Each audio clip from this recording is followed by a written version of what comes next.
That was awkward. Yes, it was.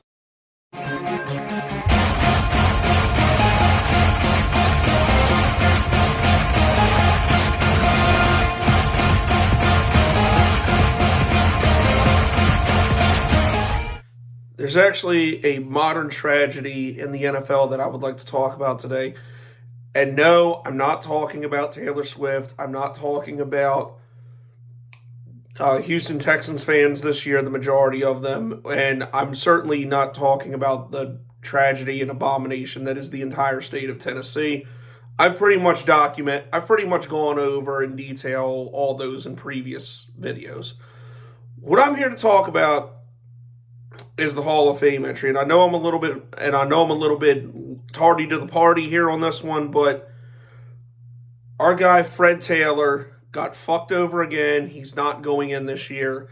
And it's honestly just becoming ridiculous now with this, because there literally is no compelling argument you could make to me that could convince me Fred Taylor does not belong in the Hall of Fame. He's the only running back right now that has over 11,500 yards that currently isn't in the Hall of Fame. He has more rushing yards than quite a few running backs in the Hall of Fame. Now, I know it was a different era, but at the same time, it's not like some of these guys he's like just barely ahead of. He's ahead of a few by a lot. Most notably, Gale Sayers. I think he's ahead of him by like over 1,200 yards, I think. I could be wrong about that, but it's a lot. And the two main arguments people will bring to me, and I really think these are just troll arguments. It's because it's stupid in itself. One of them is he never won a Super Bowl or even went to a Super Bowl. That's honestly fucking retarded when it comes to talking about, football players. The NFL isn't like the NBA where you can have one superstar and, just a bunch of role players and win a championship. The NFL doesn't work like that. You have to have a carefully constructed roster top to bottom to win a Super Bowl. Even back then. So, and look at some of the current Hall of Famers that are in that were on terrible teams. Look at how bad some of those Detroit Lions teams that Barry Sanders was on. Calvin Johnson, he was on a fucking 0-16 Detroit Lions team, for God's sakes. Even way back when, Leroy Selmon, who was with the Bucs in the early days, he was a part of some of the shittiest rosters ever constructed, and he made it. So, the fact that he doesn't have a Super Bowl ring or never played in a Super Bowl is just absolutely stupid. And the other one I hear is the injuries. Well, that's kind of proving the point even further, because because I think he had season-ending injuries in 3, maybe 4 seasons. I could be wrong about that. I don't have his numbers right in front of me, but yeah, he suffered season-ending injuries or missed significant time in 3 or 4 seasons. Just imagine if he would have been healthy in those seasons. He'd have at least 15,000 yards, maybe even 20,000. So that in itself is a stupid argument, because that's kind of proving the point that he put up those kind of numbers with, a few times where he missed seasons, which is stupid. I think the biggest thing of why Fred Taylor's overlooked and underrated, because it's true. Anybody that follows him, if you look at his numbers and you're like, holy shit, how do I not remember this guy? Well, Fred Taylor played in an era where there were a lot of superstar running backs. Believe it or not, guys, there was actually a time when having a running game was almost, if not more important than a passing game. Now, I know that's going to shock a lot of you younger viewers, and I know it's going to blow the minds of, Trashville fans when I say that, because they're like, oh, you would say our philosophy is outdated with running the ball with Derrick Henry. Well, in today's NFL it is, but, back in the late 90s, early 2000s, that would have been very effective, and, Trashville back then might have had a Super Bowl. But that's not the case now. But back then it really was. So there were a lot. So there were a lot of great run. Fred Taylor played in an era with a lot of great running backs that occasionally overshadowed him. You got guys like Marshall Faulk, LaDainian Tomlinson, Jerome Bettis, fucking Adrian Peterson, part of the way through towards the end. Like the list kind of goes on, but you get my point. And because he played for the Jaguars, obviously it's going to get over. Obviously, even back then, it's going to get overlooked. But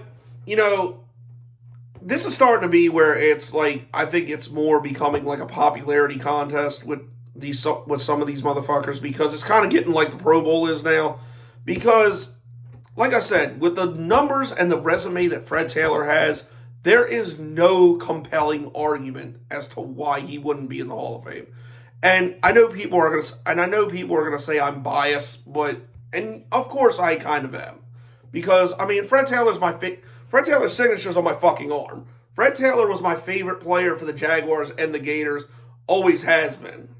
So obviously I'm gonna have some bias towards him, but at the same time, nothing I'm saying isn't factual, and with the type of resume he has, there's no reason why he shouldn't have gotten in. And don't get me, to the guys that got in, I'm not going to sit here and say that Fred Taylor deserved it over every single one of them, and those guys that got in don't deserve the Hall of Fame. But is there a few that got in that I think Fred Taylor deserves it more than? Fuck yeah. So I just don't see the reason. I don't know how long this shit's going to last, but he absolutely should have been in by now, and really should have gotten in this year. But it just goes to show how much this shit's a popularity contest. And it really sucks, because Fred Taylor, to me, is the greatest player even today, is the best player to ever put on a Jacksonville Jaguars uniform.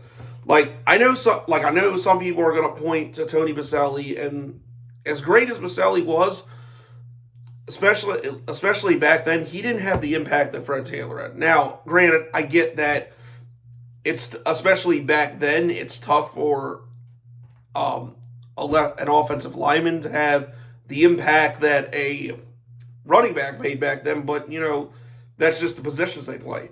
Fred Taylor, to me, was around longer and had way more of an impact on the franchise, and he means more to just the state and the city in general. He was born in Florida, he played for the Florida Gators, had played most of his career with the Jacksonville Jaguars, even works for the team today, besides, doing the Pivot podcast that he does. So I think it means more to Jacksonville and the city of Jacksonville that he gets in. And like I said, to me, he's the best player that ever played. For the Jaguars. I know some people are going to sit here and say, most top 10 Jaguars players of all time, you're going to see Tony Boselli at number 1, Fred Taylor at number 2. I disagree with that wholeheartedly. I still think Fred Taylor is the be all end all best player to ever put on a Jags uniform.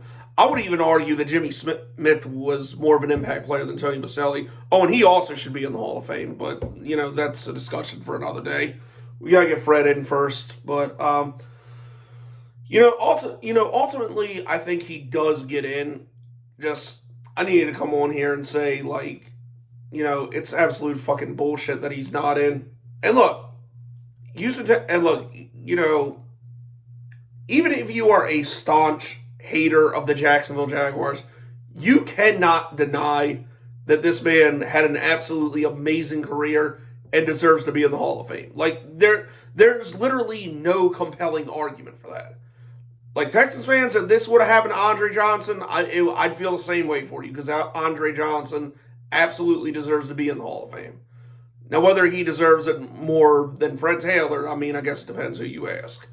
But every credential I've seen, every ex-player or Hall of Fame expert person that I've seen interviewed when it comes to Fred Taylor, all of them say he should be in. So why he's not getting in is just beyond me. I don't understand it. But I just wanted to come on here and talk about it. So Yeah, man. I hope Fred gets it next year, but it just sucks that he really got fucked this year. But I said that's all, people. It's been your boy Jagging Off. Go Jags. Duval till I die.